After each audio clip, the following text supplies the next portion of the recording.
ನಮ್ಮ ಪಕ್ಷದ ಆಧಾರ ಸ್ತಂಭಗಳು ಸೇರಿ ಶಾಸಕರ ಜೊತೆಯಲ್ಲಿ ಮಂತ್ರಿಗಳ ಜೊತೆಯಲ್ಲಿ ಏನು ನಮ್ಮ ಕಾಂಗ್ರೆಸ್ ಧ್ವಜವನ್ನ ಸಿದ್ದರಾಮಯ್ಯನವರಿಗೆ ತಲುಪಿಸಿ ಅವರಿಂದ ನನಗೆ ಬಂದು ನಾನು ನಿಮ್ಮೆಲ್ಲರೂ ಕೂಡ ಏನು ಸೋನಿಯಾ ಗಾಂಧಿಯವರು ನನಗೆ ಮಾರ್ಚ್ 10ನೇ ತಾರೀಕು 2020ರಂದು ಕಾಂಗ್ರೆಸ್ ಪಕ್ಷದ ಅಧ್ಯಕ್ಷರಾಗಿ ನೇಮಕ ಮಾಡಿ ಆವತ್ತು ದಿನ ಇಂಥ ದೊಡ್ಡ ಸಭೆಯನ್ನ ನನ್ನ ಕೈಲಿ ಮಾಡಕ್ಕಾಗಲಿಲ್ಲ. ಕಾರಣ ಬಿಜೆಪಿಯವರು ನನಗೆ ಅವಕಾಶವನ್ನು ಕೊಡಲಿಲ್ಲ. ಆದರೆ ಪ್ರತಿಯೊಂದು ಪಂಚಾಯಿತಿಯಲ್ಲೂ ಕೂಡ ಹೊಸ ಇತಿಹಾಸವನ್ನು ಸೃಷ್ಟಿ ಮಾಡಿ ಝೂಮ್ನಲ್ಲಿ 11,000ಕ್ಕೂ ಹೆಚ್ಚು ಕಡೆ ಆ ಝೂಮ್ ಮುಖಾಂತರ ಪ್ರತಿಜ್ಞಾನ ಸ್ವೀಕಾರ ಮಾಡಿ ಸಂವಿಧಾನವನ್ನ ಪಠಿಸಿ ಅವತ್ತು ನಾನು ದಿನೇಶ್ ಗುಂಡೂರಾವ್ ಹತ್ರ ಅಧಿಕಾರವನ್ನು ತೆಗೆದುಕೊಂಡೆ. ಆ ಸಾಕ್ಷಿ ಆದ ಮೇಲೆ ಇವತ್ತು ಮತ್ತೆ ನಾನು ಇಡೀ ರಾಜ್ಯವನ್ನ ನಿಮ್ಮೆಲ್ಲರ ವಿಶ್ವಾಸದಿಂದ ನಿಮ್ಮೆಲ್ಲರ ಸಹಕಾರದಿಂದ ನಾನು ನಿರೀಕ್ಷೆ ಮಟ್ಟದಲ್ಲಿ ಸೇವೆ ಎಷ್ಟು ಮಟ್ಟಕ್ಕೆ ಮಾಡಿದೀನೋ ಅಂತೇಳಿ ನಿಮ್ಗೆಲ್ಲ ಅರಿವಿದೆ. ಕೆಲವು ತಪ್ಪುಗಳಾಗಿರ್ಬೋದು, ಒಳ್ಳೆಯ ಕೆಲಸಗಳಾಗಿರ್ಬೋದು, ಆದರೆ ನಾನು ಶಕ್ತಿ ಮೀರಿ ನನ್ನ ಕಾರ್ಯಕರ್ತರಿಗೆ ಸೇವೆಯನ್ನು ಮಾಡಿದ್ದೇನೆ ಅಂತೇಳಿ ನನ್ನ ಆತ್ಮಕ್ಕೆ ನಾವು ವಿಶ್ವಾಸ ಇದೆ. ನಾನು ಸ್ವಲ್ಪ ಮನುಷ್ಯ, ನನ್ನ ಕೈಲಿ ಅನೇಕ ತಪ್ಪುಗಳು ಕೂಡ ಆಗಿರ್ಬೋದು. ನಮ್ಮ ಕಾರ್ಯಕರ್ತರ ಸೇವೆಯನ್ನು ಗುರುತಿಸಿ ನನ್ನ ಕೈಲಾದಂಥ ರೀತಿಯಲ್ಲಿ ಪಕ್ಷದ ಸಂಘಟನೆಯನ್ನು ಮಾಡಿ ಇವತ್ತು ರೈತರ, ಕಾರ್ಮಿಕರ, ಯುವ ಪೀಳಿಗೆಗೆ ಮತ್ತು ವಿವಿಧ ರೀತಿಯಲ್ಲಿ ನಿಮ್ಮ ಕಾರ್ಯಕರ್ತರೊಬ್ಬ ಮನೆಯ ಮಗನಾಗಿ ನಾನೊಬ್ಬ ಕಾರ್ಯಕರ್ತರ ಅಂತೇಳಿ ಇವತ್ತು ನಿಮ್ಮೆಲ್ಲರೂ ಕೂಡ ನನ್ನ ಸಾಕ್ಷಾತ್ ನಮಸ್ಕಾರಗಳನ್ನು ಅರ್ಪಿಸಿ ಇವತ್ತು BK ಹರಿಪ್ರಸಾದ್ ಒಬ್ಬ ಹಿರಿಯ ಕಾರ್ಯಕರ್ತರಿಗೆ ನನ್ನ ಅಧಿಕಾರವನ್ನು ಹಸ್ತಾಂತರವನ್ನು ನಾನು ಮಾಡಿದ್ದೇನೆ. ನಾನು ಆಗಲೇ ಒಂದು ಮಾತು ಹೇಳ್ತಾ ಇದ್ದೀನಿ, ಕಾಂಗ್ರೆಸ್ ಶಕ್ತಿ ಈ ದೇಶದ ಶಕ್ತಿ, ಕಾಂಗ್ರೆಸ್ ಇತಿಹಾಸ ಈ ದೇಶದ ಇತಿಹಾಸ. ಕಾಂಗ್ರೆಸ್ ಅಧಿಕಾರಕ್ಕೆ ಬಂದ ಎಲ್ಲ ವರ್ಗದ ಜನರು ಅಧಿಕಾರಕ್ಕೆ ಬಂದಂಗೆ ಅಂತ ಹೇಳಿ ಇವತ್ತು ನಾವೆಲ್ಲ ವಿರೋಧ ಪಕ್ಷದಲ್ಲಿದ್ದಾಗ ಕೋವಿಡ್ ಸಂದರ್ಭದಲ್ಲಿ ಇವತ್ತು ನಾನು ಮತ್ತು ಸಿದ್ದರಾಮಯ್ಯನವರನ್ನ ಅವತ್ತು ವಿರೋಧ ಪಕ್ಷದ ನಾಯಕರಾಗಿ ಮತ್ತೆ ಆಯ್ಕೆಯನ್ನ ಶ್ರೀಮತಿ ಸೋನಿಯಾ ಗಾಂಧಿ ಅವರು ಮಾಡಿದ್ರು. ನಾವಿಬ್ರು ಜೊತೆ ಸೇರಿ ನಿಮ್ಮೆಲ್ಲರನ್ನೂ ಕೂಡ ಒಟ್ಟಿಗೆ ತೆಗೆದುಕೊಂಡೋಗಿ ಈ ದೇಶದ ಐಕ್ಯತೆ, ಈ ದೇಶದ ಸಮಗ್ರತೆ, ಈ ದೇಶದ ಶಾಂತಿ ಮತ್ತು ನಮ್ಮ ಸಂವಿಧಾನವನ್ನ ರಕ್ಷಣೆ ಮಾಡಬೇಕು ಅಂತ ಹೇಳಿ ಸಂಕಲ್ಪವನ್ನು ಮಾಡಿ ಅವತ್ತು ಮಲ್ಲಿಕಾರ್ಜುನ ಖರ್ಗೆ ಸಾಹೇಬರು ವಿರೋಧ ಪಕ್ಷದ ನಾಯಕರಾಗಿ ಅವತ್ತು ಕೂಡ ಆ ಒಂದು ಅದ್ಭುತವಾದಂತಹ ಕಾರ್ಯಕ್ರಮಕ್ಕೆ ಸಾಕ್ಷಿಯಾಗಿ ಶ್ರೀ ವೇಣುಗೋಪಾಲ್ ಅವರು ನಮ್ಮ ಪಕ್ಷದ ಪ್ರಧಾನ ಕಾರ್ಯದರ್ಶಿಯಾಗಿ ಅವತ್ತು ಕೂಡ ಸಾಕ್ಷಿಯಾಗಿದ್ದರು. ಫೋನಲ್ಲಿ ಶ್ರೀಮತಿ ಸೋನಿಯಾ ಗಾಂಧಿ ಅವರು, ರಾಹುಲ್ ಗಾಂಧಿ ಅವರು ಮತ್ತು ಪ್ರಿಯಾಂಕಾ ಗಾಂಧಿ ಅವರು ಕೂಡ ನನಗೆ ಸಂದೇಶವನ್ನು ಕೊಟ್ಟು ಆಶೀರ್ವಾದವನ್ನು ಮಾಡಿದ್ದನ್ನ ನಾವು ಮರೆಯಲಿಕ್ಕೆ ಸಾಧ್ಯ ಇಲ್ಲ. ಅಂತ ಶುಭಗಳಿಗೆಯಲ್ಲಿ ಆ ಪ್ರತಿಜ್ಞೆಯನ್ನು ಸ್ವೀಕಾರ ಮಾಡಿ ಅವತ್ತು ಅಧಿಕಾರವನ್ನ ನಿಮ್ಮೆಲ್ಲರ ಸಮ್ಮುಖದಲ್ಲಿ ಪಡೆದೆ. ಕೋವಿಡ್ ಸಂದರ್ಭ ನಾವ್ಯಾರೂ ಮನೆಯಿಂದ ಹೊರಗಡೆ ಹೋಗ್ಲಿಕ್ಕೆ ಆಗಲಿಲ್ಲ. ನನ್ನ ವರ್ಕಿಂಗ್ ಪ್ರೆಸಿಡೆಂಟ್ಸು, ಅವತ್ತಿದ್ದಂತ ಎಲ್ಲ ನಾಯಕರುಗಳು ಎಲ್ಲರೂ ಕೂಡ ಕೈ ಜೋಡಿಸಿ ಆ ಕೊರೋನಾದಲ್ಲಿ ಸುಮಾರು ಎಲ್ಲ ಶಾಸಕರನ್ನ, ಅವತ್ತಿದ್ದಂತ ಶಾಸಕರನ್ನ, ಮಾಜಿ ಶಾಸಕರನ್ನ, ನಮ್ಮ ಎಲ್ಲ ಘಟಕದ ಮುಖ್ಯಾಧ್ಯಕ್ಷರನ್ನ ತೆಗೆದುಕೊಂಡು ಇವತ್ತು ನಾವು ಅನೇಕ ಸಮಸ್ಯೆಗಳನ್ನ ಎದುರಿಸ್ತು. ಸಾವಿರಾರು ಜನಕ್ಕೆ, ಲಕ್ಷಾರು ಜನಕ್ಕೆ ಪುಟ್ಕಿಟ್ ಕೊಟ್ಟು ಬೆಲೆ ಕುಸಿಗೆ ಆಯ್ತಿತ್ತು. ದ್ರಾಕ್ಷಿ ಬೆಲೆ ಬೇರೆ 5 ರೂಪಾಯಿ ಆಗ್ತಿತ್ತು. ಅವತ್ತೆಲ್ಲ ಕೂಡ ಇಡೀ ನಮ್ಮ ರೈತ ಕುಟುಂಬಗಳಿಗೆ ಭೇಟಿ ಕೊಟ್ಟು ಆತ್ಮಧೈರ್ಯವನ್ನು ತುಂಬಿ ಅವತ್ತು ಕೂಡ ಬೆಲೆ ಏರಿಕೆಯನ್ನ ನಿಯಂತ್ರಣ ಮಾಡಬೇಕು. ಇವತ್ತು ಆ ಒಂದು ರೈತರಿಗೆ ಸಂಕಟಕ್ಕೆ ಪಾಲಾಗಬೇಕು ಅಂತೇಳಿ ಕೋಟ್ಯಾಂತರ ರೂಪಾಯಿ ಹಣವನ್ನು ನಮ್ಮ ಕಾಂಗ್ರೆಸ್ ಕಾರ್ಯಕರ್ತರು ಖರ್ಚು ಮಾಡಿ ಇವತ್ತು ಎಲ್ಲರೂ ಕೂಡ ಉಚಿತವಾಗಿ ಫುಡ್ ಕಿಟ್ ಅಲ್ಲದೆ ನಮ್ಮ ತರಕಾರಿಗಳನ್ನು ಕೂಡ ಒದಗಿಸಿಕೊಟ್ಟದ್ದು ತಾವೆಲ್ಲ ಸಾಕ್ಷಿಯಾಗಿ ನಾವು ನೋಡಿದ್ದೀವಿ. ಅನೇಕರು ಇವತ್ತು ಖರ್ಗೆ ಸಾಹೇಬರು ಮನೆಗೆ ಯಾದಗಿರಿ ಅವರು ಉಳಿಕೊಂಡು ಹೋಗ್ತಾ ಇದ್ರು. ನಾನು ಮನೇಲಿದ್ದೆ. ಏನು ಯಾರು ಬಸ್ ಹೋಗ್ಬೇಕಾಯ್ತು. ಬಿಜೆಪಿ ಸರ್ಕಾರ 700 ರೂಪಾಯಿ ಯಾದಗಿರಿಗೆ ಇದ್ದಂತ ಬಸ್ ಚಾರ್ಜ್ ಅನ್ನ 3200 ರೂಪಾಯಿ ಕೊಡಬೇಕು, 3 ಕೊಡಬೇಕು ಅಂತೇಳಿ ಹೋಗಿ ಹೇಳ್ತಿದ್ರು.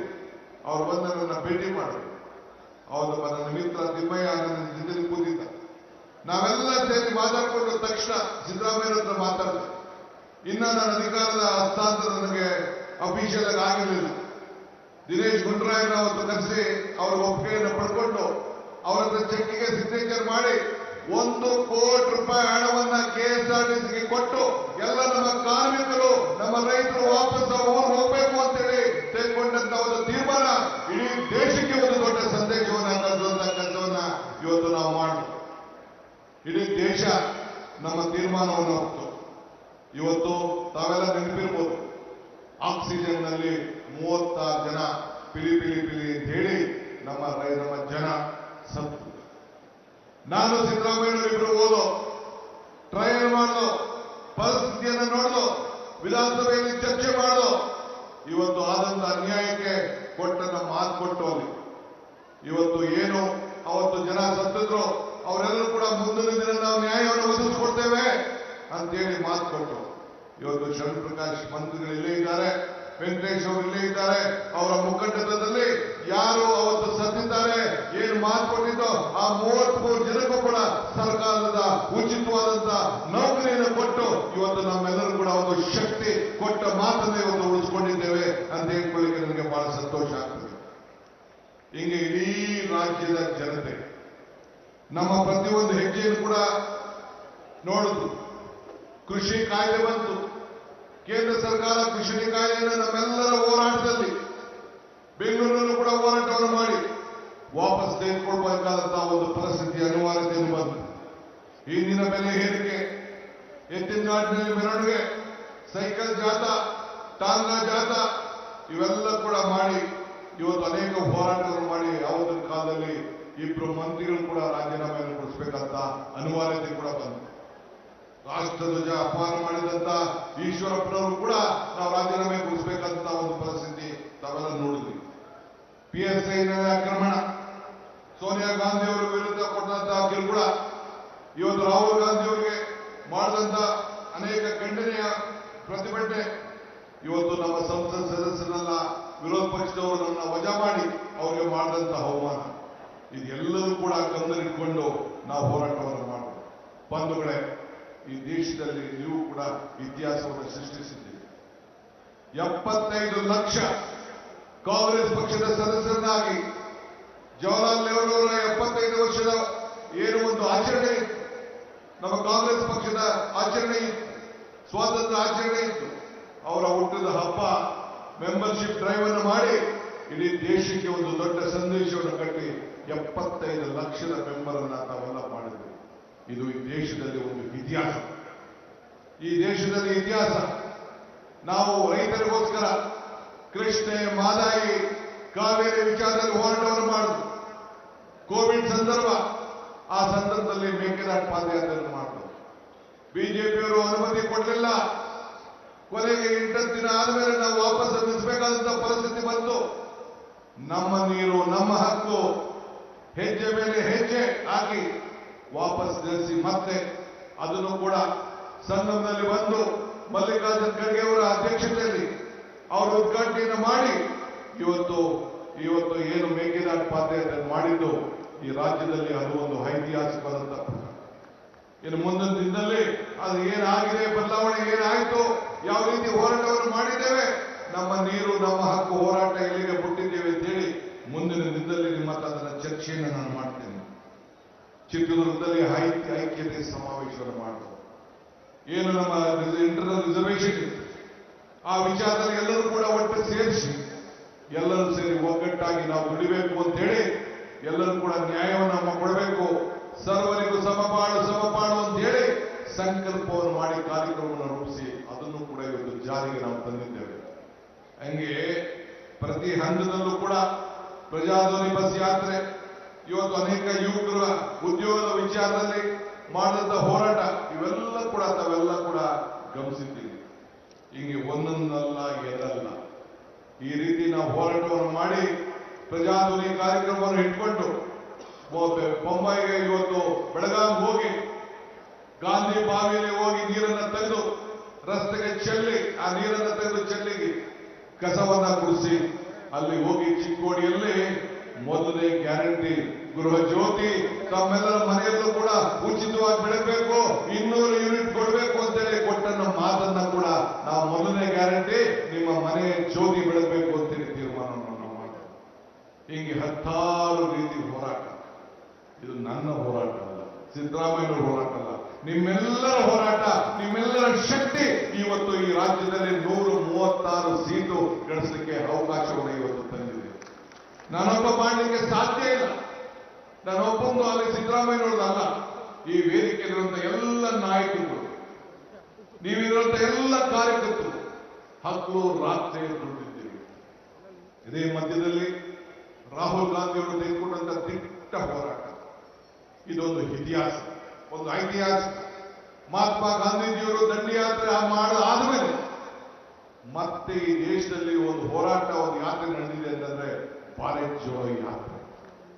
ರಾಹುಲ್ ಗಾಂಧಿಯವರು ಕಾಶ್ಮೀರದಿಂದ ಕನ್ಯಾಕುಮಾರಿವರೆಗೂ ಏನು ಪಾದಯಾತ್ರೆ ಮಾಡಿದ್ರು, ಆ ನಮ್ಮ ರಾಜ್ಯದಲ್ಲಿ 23 ದಿನಗಳ ಕಾಲ ಶ್ರೀಮತಿ ಸೋನಿಯಾ ಗಾಂಧಿ ಅವರು ಬಂದು ಹೆಜ್ಜೆ ಹಾಕಿ ಸಾಕ್ಷ್ಯ. ಆ ಸಾಕ್ಷಿ ಸಮಯದಲ್ಲಿ ನಮ್ಮ ಮಲ್ಲಿಕಾರ್ಜುನ್ ಖರ್ಗೆ ಸಾಹೇಬರು ಒಬ್ಬ ಬ್ಲಾಕ್ ಕಾಂಗ್ರೆಸ್ ಅಧ್ಯಕ್ಷ ಆಗಿದ್ದಂಥವರು ಈ ದೇಶದ ಮಹಾತ್ಮ ಗಾಂಧೀಜಿಯವರು ಯಾವ ಸ್ಥಾನದಲ್ಲಿ ಕೂತಿದ್ರೋ ಆ ಸ್ಥಾನದಲ್ಲಿ ಮತ್ತೆ ಅವರಿಗೆ ಅಧಿಕಾರವನ್ನು ಕೊಡುವಂತಹ ಒಂದು ದೊಡ್ಡ ಅವಕಾಶ ಈ ಕರ್ನಾಟಕ ರಾಜ್ಯದಲ್ಲೇ ನಾವು ನೀವೆಲ್ಲ ಸೇರಿ ಮತ ಚಲಾಯಿಸುವಂತ ಐತಿಹಾಸಿಕ ಘಟನೆ ನಡೀತು. ರಾಹುಲ್ ಗಾಂಧಿ ಅವರು ಕೂಡ ಬಳ್ಳಾರಿಯಲ್ಲಿ ಮತವನ್ನು ಹಾಕುವಂತ ಒಂದು ದೊಡ್ಡ ಸುವರ್ಣ ಅವಕಾಶ ನಡೆದು ಶ್ರೀ ಮಲ್ಲಿಕಾರ್ಜುನ್ ಖರ್ಗೆ ಅವರು ಎಸಿಸಿ ಅಧ್ಯಕ್ಷರಾಗಿ ಇವತ್ತು ನೇಮಕಗೊಂಡರು. ಇದೆಲ್ಲ ಇತಿಹಾಸ. ಇಂಥ ಸಂದರ್ಭದಲ್ಲಿ ಕಾಂಗ್ರೆಸ್ ಪಕ್ಷದ ಅಧ್ಯಕ್ಷನಾಗಿ ಅಧಿಕಾರವನ್ನು ಸ್ವೀಕಾರ ಮಾಡಿ ನಿಮ್ಮೆಲ್ಲ ಘಟನೆಗಳನ್ನ ಕೂಡ ಯಾಕೆ ನಾನು ನೆನಪು ಮಾಡ್ತಾ ಇದ್ದೀನಿ ಅಂದ್ರೆ, ನನ್ನ ಅಧಿಕಾರ ಅವಧಿಯಲ್ಲಿ ಏನು ಸಾಕ್ಷಿ ಗುಡ್ಡೆಯನ್ನ ಬಿಟ್ಟು ಹೋಗ್ತಾ ಇದ್ದೀನಿ ಅನ್ನೋ ಮಾತನ್ನ ಹೇಳಲಿಕ್ಕೆ ನನಗೆ ಬಹಳ ಸಂತೋಷ ಆಗ್ತದೆ.